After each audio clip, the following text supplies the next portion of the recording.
to demonstrate a few things for you. Okay? But first, we're going to write definitions down first. Sorry about that. Okay. So, in your notes, solubility is the ability to dissolve in another substance. Does this matter have good solubility? Will it dissolve into the water or the liquid?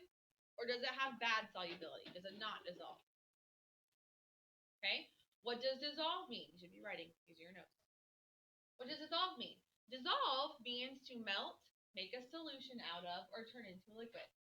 When you dissolve sugar into water, let's go back to my hot tea example, right? If I want to put sugar into the hot tea and I dissolve it up, stir it up to where it disappears, basically, is the sugar gone? No, it's not gone. If I taste the tea, it will be sweet, right? I'll taste the sugar that I just melted into it. When something dissolves into a liquid, it doesn't disappear, it just spreads out. The molecules break up and spread out, and they're so small you can't see them. Okay? So it looks like they disappeared, but really they just spread out to where you can't see them anymore. Okay? That's what dissolve means. A solution is when you have a mixture of one substance dissolved evenly into a liquid. That's a solution. So my hot tea with the sugar into it, mix it up. If the sugar dissolves, I have a solution. Okay? My iced tea, when I put the sugar into it, if I mix it up and the sugar doesn't dissolve, instead I have a mixture, not a solution. Okay? Now, there are two more terms here, solute and solvent. In my hot tea example, the sugar that I'm putting in is the solute, the substance that I'm trying to get dissolved. The solvent is the liquid, so in that case, the hot tea, okay, that I'm trying to dissolve my sugar into. Does that make sense? All right, we're going to do a couple practices. You ready? All right. We'll start with, where's my little, bless you. We'll start with this substance. I'm not going to tell you. All right, I'll hold it up so you can see. Okay, here it is. If I stir it up, can't tell you. All right, did it disappear to where you can't see it? No. Did it dissolve? No, it's still in there, right? If you look at the top, Edgar, can you see the little pieces on top there? Okay, there's little chunks sitting on top, so it did not dissolve. Did I create a solution? No. Do I have one substance dissolved into another? No. What is the solute that I put in? In this case, it was flour. That was what I put in. Okay? The white stuff that went in is the solute. What was my solvent? Raise your hand, someone. What was the solvent, Brian? Water. The water in my cup. Okay? Let's try another one.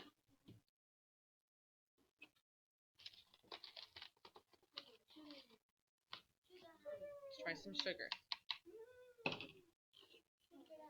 Okay? Stir it up. Now, this water is cold, so it's not going to do a great job. It'll be like my iced tea a little bit. But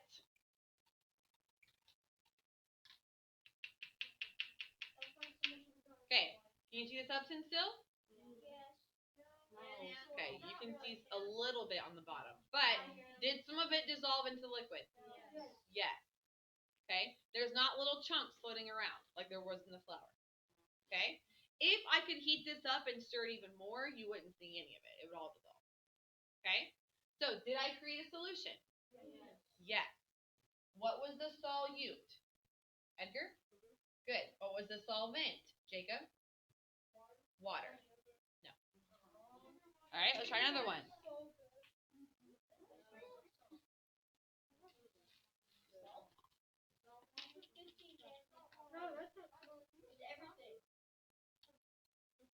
Okay. Here's our last one. Mix it up. No. I'll tell you what it is in a minute. All right. Did it dissolve? No. Can you see it there at the bottom? Yes. Okay. Hopefully they can see it there online too. All right. Did it dissolve? No, it didn't. Did I create a solution? Yes or no? No, it did not create a solution. Did it dissolve evenly? No. What was the solute that went in?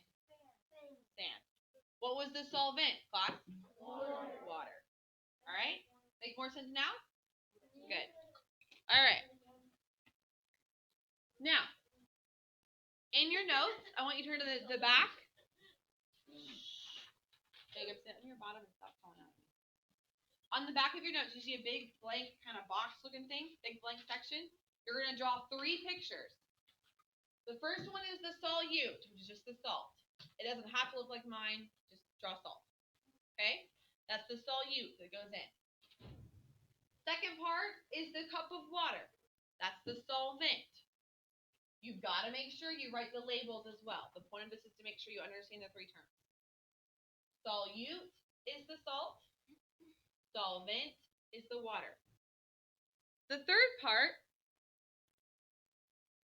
is the solution. The salt in the water. Okay? Solute, solvent, and solution.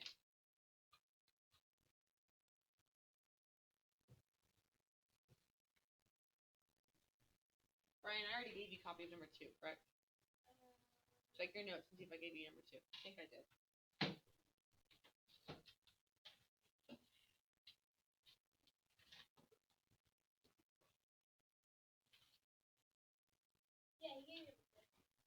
Okay.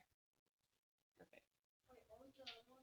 Solute, solvent, and then the third part is solution.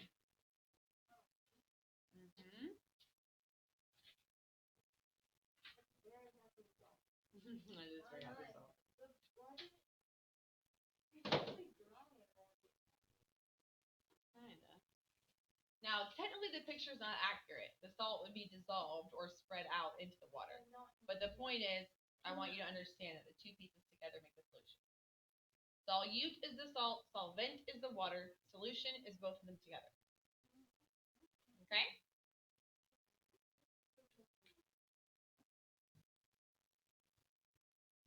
All right. We're going to hit the 2 more, melting point and boiling point. And then we're going to get to the virtual lab having to do with solubility. Now, the last thing I will tell you is it is possible to add so much solute to the solvent that it no longer dissolves anymore. Okay? In this case, my sugar dissolved into the water. It's a little better now. You can't really see it. Okay? There is a point at which I could add so much sugar to it that it would no longer dissolve in the water. That's called a saturated solution. They saturated. Okay? That is where the liquid has dissolved as much as it can, and it can't dissolve anymore into it. It's full. Okay? Now, depending on what you're adding to it, that they have different saturation points. Okay? For baking soda, maybe you could add like 20 grams in here until it's saturated. For citric acid, maybe it's 3 grams until it's saturated. For sugar, maybe it's 50 grams until it's saturated. Whatever it is. Okay? That's what our lab will be on in just a little bit. But the last 2 physical properties for today are the melting point and the boiling point. Okay? The melting point is the temperature at which a substance changes from a solid to a liquid. Now, every substance will have a different melting point, but you need to know the one for water. Okay? The melting point for water is 0 degrees Celsius. What is the temperature level in Fahrenheit? We're going to write both. Connor? Not Celsius. There you go. 32 degrees Fahrenheit. You need to make sure you have both. Okay? So what this means is this. If I have a piece of ice in my hand, okay, and I'm heating it up with my body temperature, it will stay a solid until I've heated that ice all the way up to at least 32 degrees. Okay? Then it will begin to melt. This is also considered the freezing point, but if you're cooling it off instead of heating it up. Okay? If you're changing it from a liquid to a solid, we call it the freezing point. But the point at which that happens is the same as milk. Just depends on if you're heating it up or freezing it. Does that make sense? Okay. Now, boiling point is the temperature at which it changes from a wet to a what? Think about it. If you're boiling water, you're changing it from a wet state to a what state? Sophie? That would be melting. If I put a pot of water on the stove, it's already at a liquid state. Very good. Liquid to a gas. Okay? For water, again, this is 100 degrees Celsius. What is the temperature in Fahrenheit? Micah?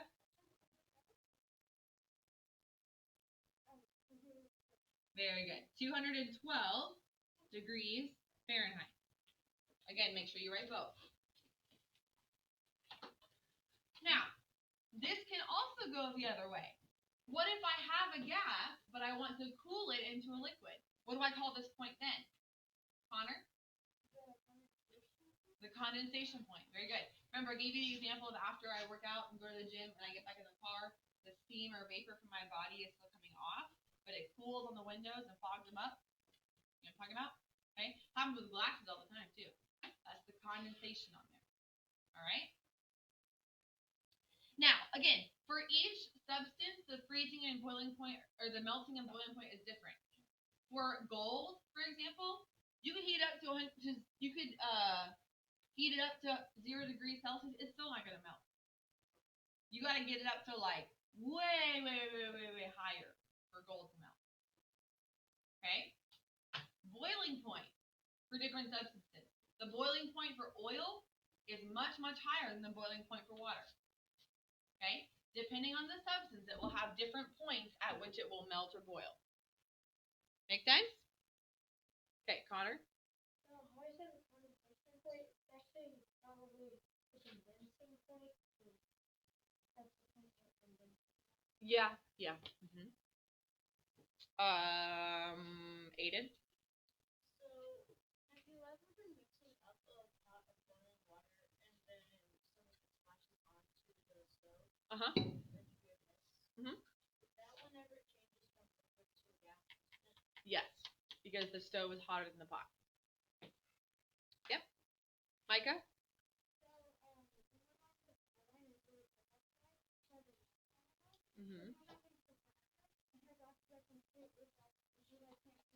Yep. It's very difficult. All right. Here's what we're going to do now. You can put your notes away, but I want you to take out a scratch sheet of paper. So that could be either the corner of a note somewhere. You really need about this much space. Okay? Could be a note card, could be a piece of paper, could be an old piece of notes that you're going to get rid of, whatever. You just need somewhere to record a little bit of information.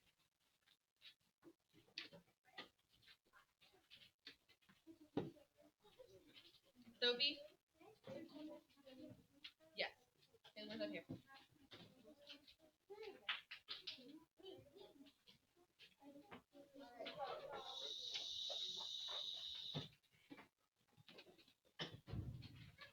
Aiden, no questions right now, okay?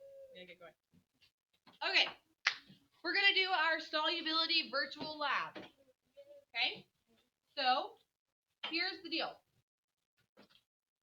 We're gonna pretend like we're in science class, which we are. But we're gonna pretend like we're in a different science class. And at the end of the day, our teacher gave us 3 vials or containers like this of substances. However, they all look the exact same. They're all white and powdery. Okay? However, before we put them away, we have to figure out what substances they are. Okay? We have a couple examples. We have a couple, is that one not working? Is there another one over there? Okay. Okay, couple options. It could be Epsom salt, could be citric acid, could be salt, could be baking soda, could be alum, A-L-U-M, alum, whatever that is. Okay? Whatever it is.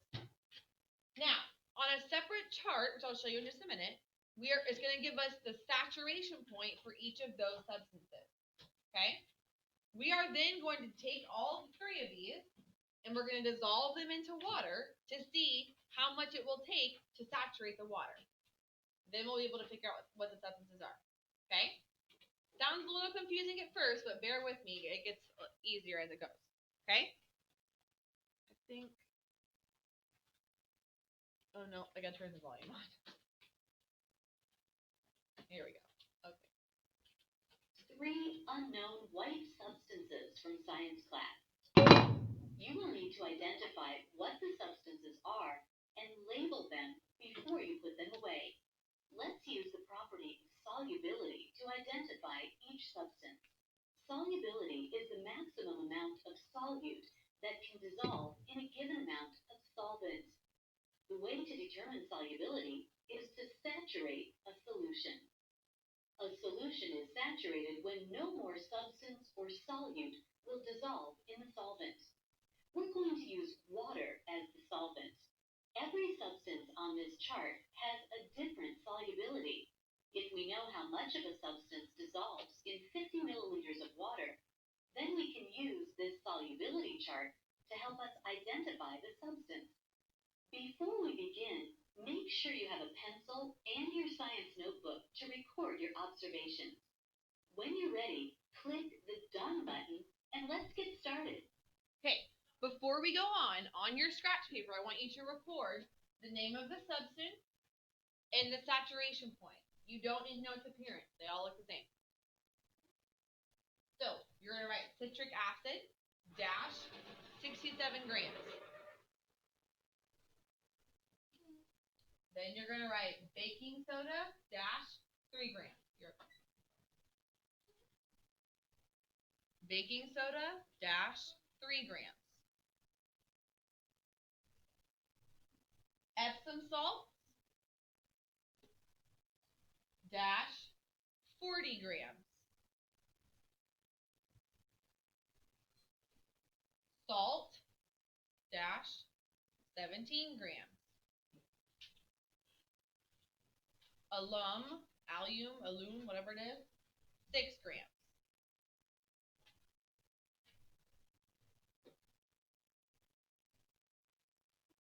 Give me a thumbs up when you've written all those down. We're going to need this chart later on.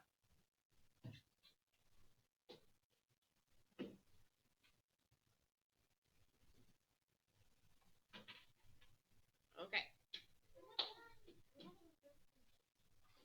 Well, hurry up.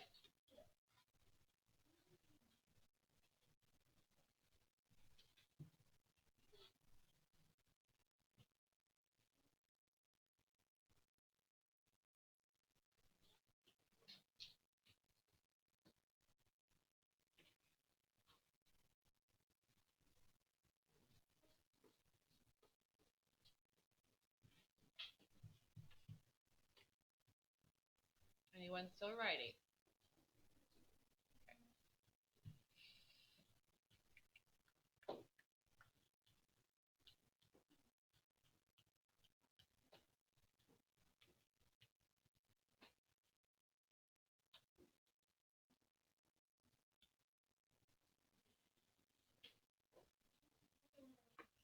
Okay. Here we go. Here's how to determine the solubility of a substance. First, make a saturated solution. Let's use substance 2. This bottle has 50 milliliters of water in it. Let's add substance 2 to the water until no more will dissolve. Okay. So, by shaking up of that water is what's like stirring it basically. Okay? 1, 2. That's 2 spoons.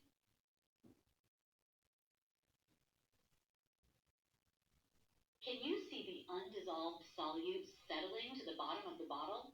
Okay. You see how some of it didn't dissolve? That means that the water then is full. It can no longer take in any more of the substance. Okay? Now, how much substance did we add into it? 2 spoonfuls. How many grams are in each spoonful? We have no idea, right? What if it was a big spoonful? What if it was a small spoonful? Okay? Somehow we have to figure out how much should we put in. So, this is what we're going to do. We're going to take our solution here, and we're going to pour it into a filter, like a coffee filter. Okay? The filter will allow all the water to drain out, but it will keep all the extra solute behind. Does that make sense? So what will come out is just the clear saturated solution. Okay? So we're going to do first. That means no more substance will dissolve. Spoonfuls are not very precise measurements. What we really want to know is how many grams of substance 2 dissolved in the 50 milliliters of water. How can we figure that out? First, let's remove the undissolved substance using a wet filter. Okay, so do you see how the solution, the clear liquid came out? The stuff is still dissolved in there, but all the things that wouldn't dissolve are now trapped in the filter up here. Okay?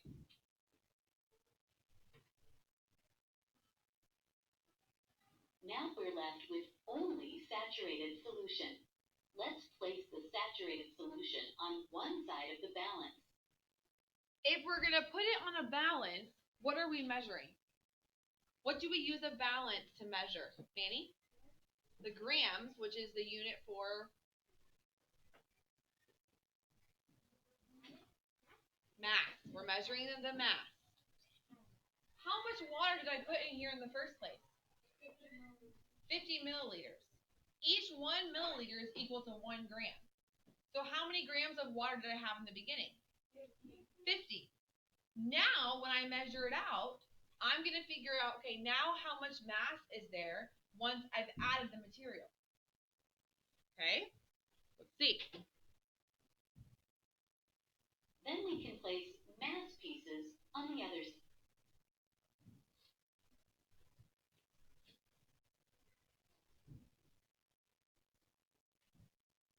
It looks like the mass of the saturated solution is 67 grams. Huh. Now, stop. Now, this cup has a mass of 67 grams. How many more did we add to it? We had 50 before, and now we have 67. How much of the solute did we put in? 17 grams. Now look at your chart. Which substance takes 17 grams to saturate a solution? Sophie? Salt. Let's see if we're right. Started with 50 milliliters of water, which has a mass of 50 grams. If we subtract the mass of the water from the mass of the saturated solution, 67 grams minus 50 grams, we have 17 grams. That means it takes 17 grams of this substance to saturate 50 milliliters of water. Now let's look at the solubility chart. Which substance requires 17 grams of solute to saturate 50 milliliters of water? According to the chart, substance 2 must be salt. We use the property of solubility to identify this substance.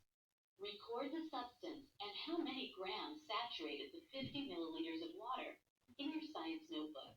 Click on the Done button when you're ready to continue. Okay, do you see how we use solubility to identify this one? Yeah? Now we're going to go back and identify either 1 or 3. Okay? Sadiksha, which one should we identify now? Vial 1 or vial 3? Sounds good. All right, what do I have to do first? Add, filter, measure, or chart? Brian, what do I have to do first? Add filter. Measure or chart? Which one? What was my very first step? Add. Okay? Let's add some of the solute into the solution. Then we're going to mix it up. Let's see if it dissolves or if it's saturated. Well, let me close this. I think this is making it a little Saturate means the liquid is completely full and can't dissolve anymore. All right, is it full? Is it saturated? No. What do I do now? Add.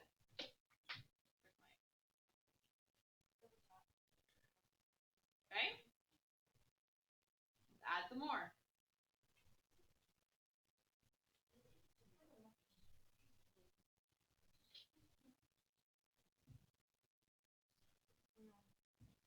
Mixing, mixing, mixing.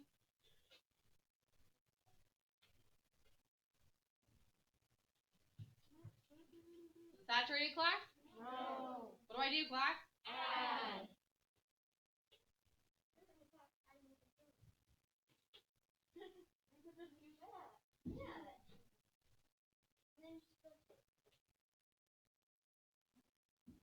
You gotta saturate the solution first.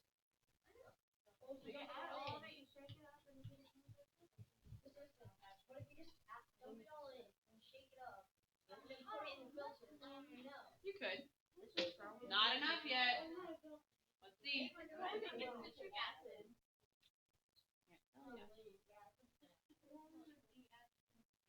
If it doesn't get it this time, then yes.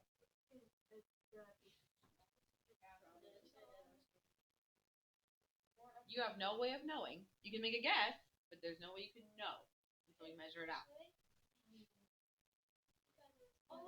Saturated? No. Nope. Let's add it again. Oh,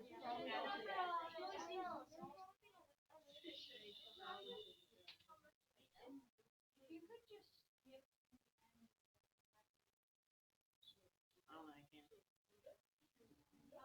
Watch it not be saturated.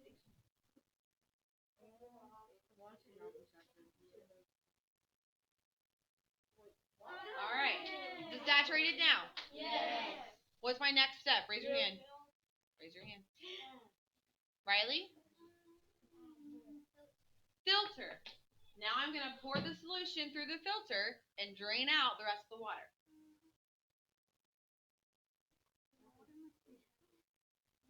Now what do I do, Layla? Measure.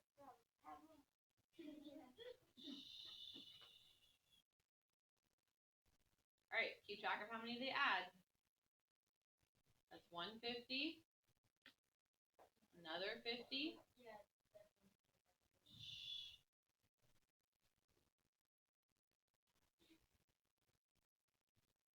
A 10.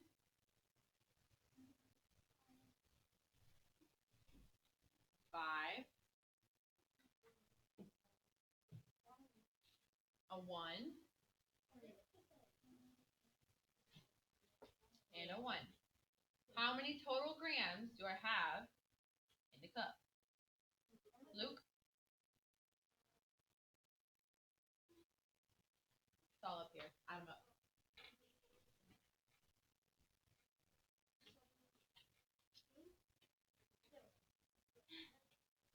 117 grams. So, if I started with 50 and now I have 117, how much more have I added? Connor? Connor, which substance takes 67 grams? Let's see if we're right.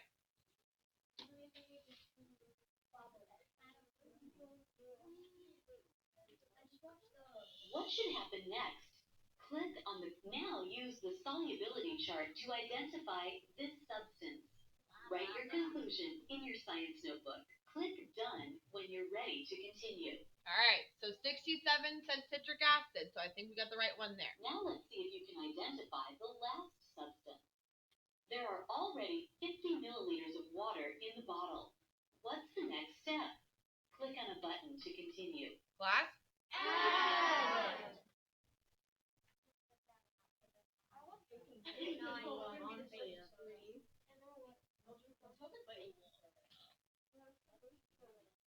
What if it was already saturated? Yeah.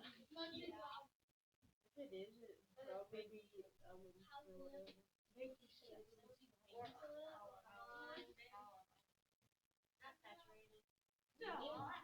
All right, let's add it again.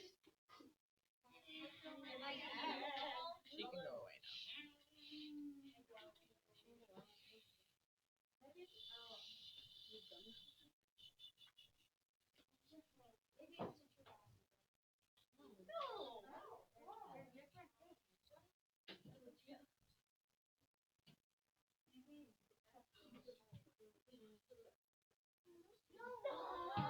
Okay.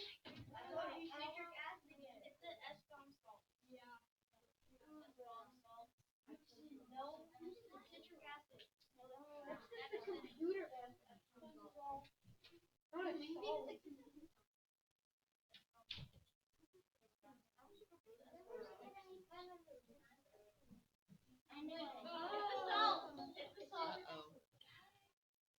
Let's see.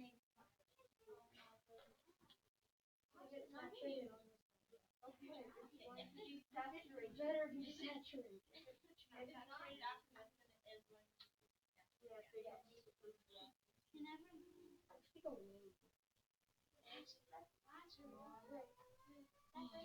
Okay. Now let's filter it.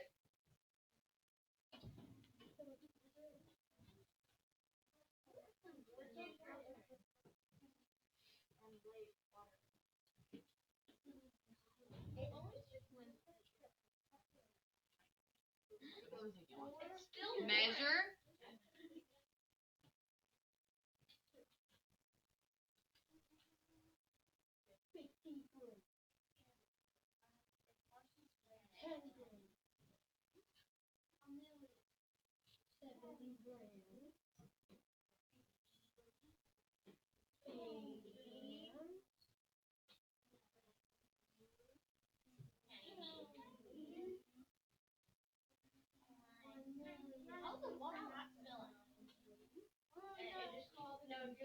All right, what's the total mass, class?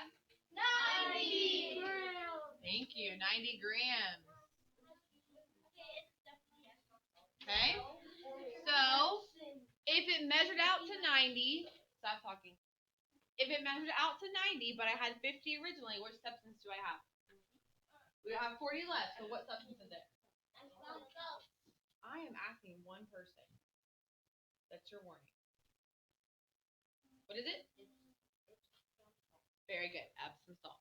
Okay, so that's how you can use the property of solubility to help identify substances. Okay, so it's just one more way that we can describe a piece of matter. Is it soluble or is it not?